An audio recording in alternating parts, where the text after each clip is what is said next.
मोदी को Donald Trump की चिट्ठी आई है और उधर आज ही प्रधानमंत्री नरेंद्र मोदी से मिलने के लिए मुस्लिम देश यूएई के राष्ट्रपति अचानक दिल्ली आ गए।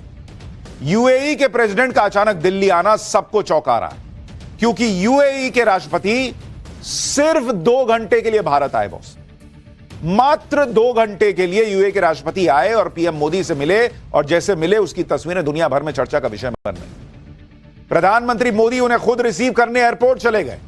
यूएई के राष्ट्रपति ने यहां आकर पीएम मोदी से मुलाकात की, बात की और 2 घंटे बाद चले भी गए। अब सवाल उठ रहा है कि इस 2 घंटे में क्या खेला हुआ बॉस? अचानक ऐसा क्या हुआ कि यूएई के राष्ट्रपति 2 घंटे के लिए पीएम मोदी से मिलने आ गए? डोनाल्ड ट्रंप ने पीएम मोदी को कौन सी चिट्ठी लिख दी है? यूएई के राष्ट्रपति का 2 घंटे के लिए नरेंद्र मोदी से मिलने के आने का पाकिस्तान का से कौन सा कनेक्शन है, आज आपको यह भी बताऊंगा।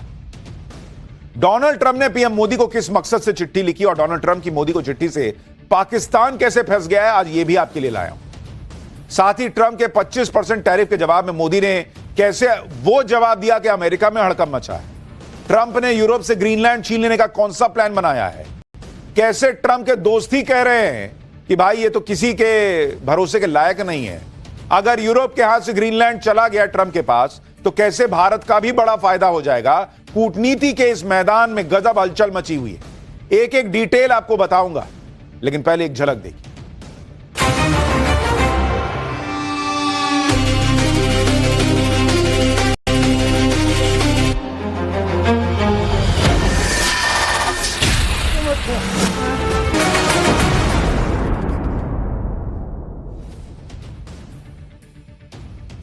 डोनाल्ड ट्रंप ने अचानक पीएम मोदी को कौन सी चिट्ठी लिख दी और इस चिट्ठी से पाकिस्तान कैसे फंस गया, ये तो आगे बताऊंगा।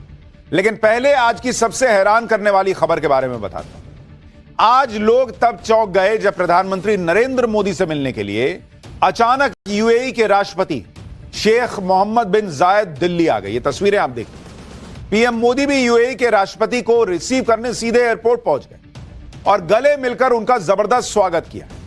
मुस्लिम देश यूएई के नेता को पीएम मोदी ने रेड कारपेट वेलकम दिया। एयरपोर्ट पर उनके स्वागत में एक छोटा सा कार्यक्रम भी रखा गया। इसके बाद पीएम मोदी ने यूएई के राष्ट्रपति को अपनी कार में बिठाया और दोनों नेताओं ने साथ में सफर किया। ये तस्वीरें देखिए। ये पीएम मोदी की कार डिप्लोमेसी की एक और तस्वीर है। इससे पहले रूस के राष्ट्रपति पुतिन जब पिछले साल दिसंबर में भारत आए थे, तो उन्होंने भी पीएम मोदी के साथ एक कार में सफर किया। अभी हाल ही में भाई जर्मनी के चांसलर नहीं आए हुए थे, तो वो भी भारत दौरे पर आए, तो पीएम मोदी के साथ कार में घूमे। तो पीएम मोदी की कार डिप्लोमेसी जो है वो लगातार सुर्खियां बटोर रही। एयरपोर्ट पर स्वागत के बाद पीएम मोदी यूएई के राष्ट्रपति को सीधे अपने घर लेकर चले गए। वहां दोनों नेताओं ने कई मुद्दों पर बातचीत की है और खास बात यह है कि जब पीएम मोदी ने यूएई के राष्ट्रपति को रिसीव करने की तस्वीरें साझा की, तो उन्होंने लिखा क्या? उन्होंने लिखा कि मैं अपने भाई को लेने खुद एयरपोर्ट आया हूं। तो मुस्लिम भाई जो मैं कह रहा था, वो हम नहीं कह रहे हैं, नरेंद्र मोदी कह रहे हैं भाई कि मैं अपने भाई को लेने एयरपोर्ट आया हूं। सोचिए कैसे करीबी रिश्ते हैं उनके और यूएई के राष्ट्रपति के। पीएम मोदी ने कहा कि यूएई के राष्ट्रपति की यह विजिट भारत और यूएई की मजबूत दोस्ती को दिखाता है। यानी पीएम मोदी ने डंके की चोट पर बताया कि यूएई के राष्ट्रपति उनके भाई की तरह है और यूएई और भारत की अटूट दोस्ती। पीएम मोदी की दोस्ती का आप दम देखिए कि यूएई के राष्ट्रपति को पीएम मोदी ने बुलाया, वो समय कम होने के बावजूद आ भी गए। 2 घंटे के लिए वो भारत आए।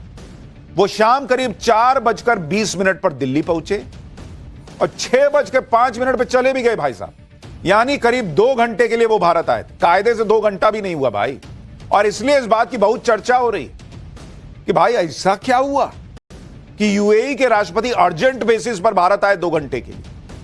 भाई कोई भी राष्ट्राध्यक्ष आता है तो पहले से प्लान बना, समय बना, चीजें तय हुई, 1 दिन तो मिनिमम लोग रह के जाते हैं। 2 घंटे क्यों पीएम मोदी ने 2 घंटे के लिए ही सही, लेकिन यूएई के राष्ट्रपति को भारत बुलाया, इसकी बड़ी चर्चा हो रही है। सवाल उठ रहे हैं कि ऐसा क्या हो गया भाई, अंदर ही अंदर क्या पक रहा है, क्या बड़ा होने वाला है? क्योंकि ऐसा तो बहुत ही कम होता है कि कोई बड़ा नेता सिर्फ 2 घंटे के लिए मिलने आए और फिर वापस चला जाए।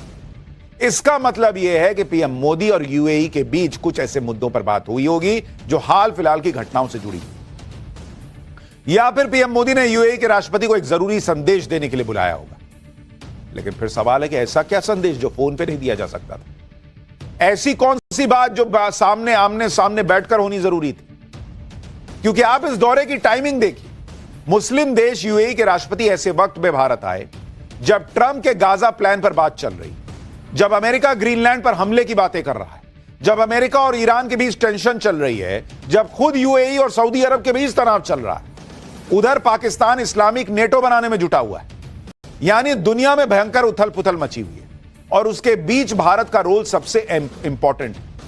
हर कोई यही चाहता है कि भारत उसके साथ खड़ा रहे, फिर चाहे अमेरिका हो, यूर जोर दे रहे हैं। भारत और यूएई के बीच स्ट्रैटेजिक डिफेंस एग्रीमेंट हुआ है। इसके अलावा 2032 तक द्विपक्षीय व्यापार को डबल करने यानी $200 बिलियन ले जाने का टारगेट सेट हुआ है। पीएम मोदी और यूएई के राष्ट्रपति के बीच यमन और गाजा के मुद्दे पर भी बात हुई है। साथ ही निवेश को लेकर, न्यूक्लियर टेक्नोलॉजी को लेकर, एआई समिट, फूड सिक्योरिटी जैसे मुद्दों पर भी बात हुई। दरअसल यूएई ईरान का पड़ोसी है और किसी भी युद्ध का सीधा असर दुबई की इकोनॉमी पर भी पड़ेगा। ऐसे में यूएई अपनी अर्थव्यवस्था को डाइवर्सिफाई कर रहा है। वो अपना पैसा और व्यापार ऐसे देश में लगाना चाहता है जो स्थिर हो। भारत से बेहतर विकल्प फिलहाल कोई उसको नजर नहीं आ रहा। प्रधानमंत्री नरेंद्र मोदी के न्योते पर यूएई के सर्वोच्च नेता का भारत आना भारत की कूटनीतिक जीत भी है। इसके अलावा ईरान इजरायल तनाव के कारण लाल सागर और हॉर्मुज स्ट्रेट में खतरा बढ़ा है। भारत को अपनी ऊर्जा जरूरतों के लिए यूएई से पक्की गारंटी चाहिए। भाई, अमेरिका यूए और ईरान भिड़ गए और अगर वहां से तेल के निकलने का रास्ता बंद कर दिया ईरान ने, तो कहां से आएगा तेल? यूएई भारत के स्ट्रैटेजिक पेट्रोलियम रिजर्व का साझेदार है। इसलिए पीएम मोदी के कहने पर 2 घंटे के लिए भी अगर अल नयान यहां आए हैं तो उसके बड़े मायने हैं। India middle east Europe corridor, जो पाकिस्तान को दरकिनार करते हुए यूरोप जाने का रास्ता है, वो फिलहाल ठंडे बस्ते में। इस दौरे में इसे फिर से जिंदा करने पर बात हो सकती है, जो चीन के बीआरआई और पाकिस्तान के ग्वादर पोर्ट का जवाब होगा। यूएई के पास पैसा है, भारत के पास बाजार है। गल्फ में युद्ध के खतरे को देखते हुए यूएई अपना भारी भरकम निवेश भारत के इंफ्रास्ट्रक्चर और शेयर बाजार में शिफ्ट करना चाहता है।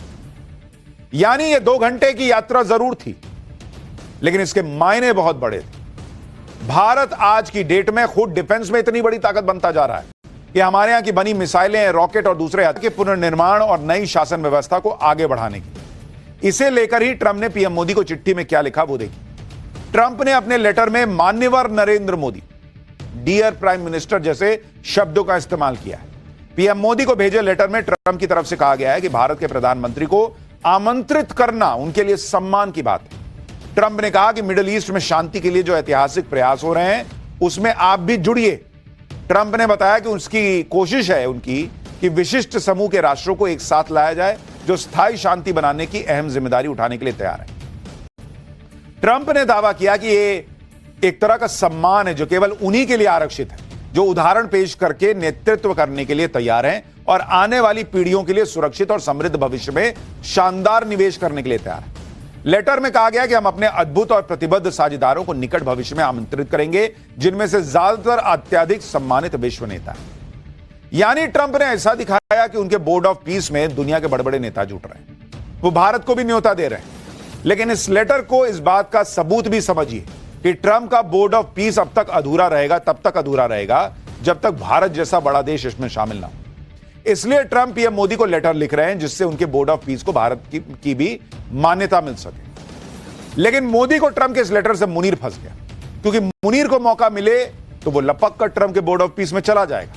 मुनीर को तो ट्रंप की हर हाल में चापलूसी करनी है। लेकिन पाकिस्तान और मुनीर के साथ खेल यह हो गया कि ट्रंप के बोर्ड ऑफ पीस में आने के लिए पाकिस्तान को $1 बिलियन की एंट्री फीस देनी होगी। $1 बिलियन का मतलब पाकिस्तान के लिए है कि इतना तो आईएमएफ की लोन की एक किश्त बनती है उसकी।